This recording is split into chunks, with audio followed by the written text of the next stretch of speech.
Yeah!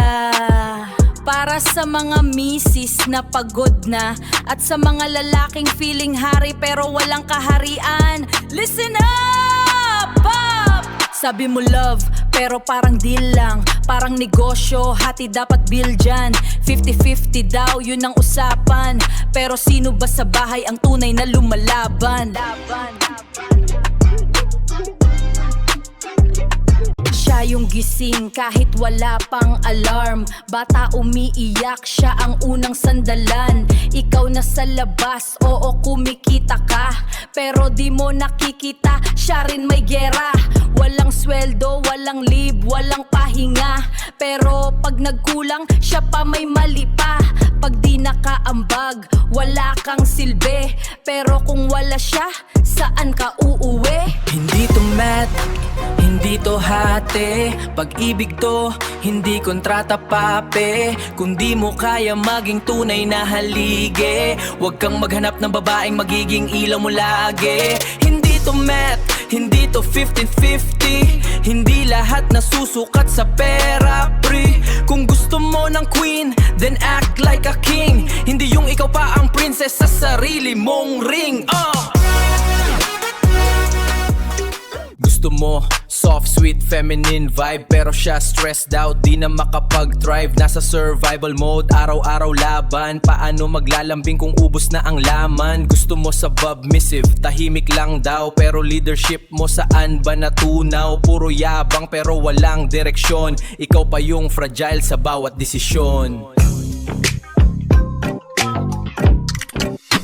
Disney Prince ka kung umarte sa drama. Sensitive sobra pero walang gawa. Pag may problema, siya pa sasalo. Ikaw yung dagdag bigat, hindi kakampi sa dulo. Hindi to mat, hindi to hati. Pag-ibig to hindi kontrata pape. Kung di mo kaya maging tunay na haligi, huwag kang maghanap ng babaeng magiging ilaw mo lagi. Hindi to mat, hindi to hati. Pag-ibig to, hindi kontrata pape. Kung di mo kaya maging tunay na haligi, huwag kang maghanap ng babaeng magiging ilaw mo lagi. Hindi to math, hindi to 50-50. Hindi lahat nasusukat sa pera, pre. Kung gusto mo ng queen, then act like a king. Hindi yung ikaw pa ang princess sa sarili mong ring.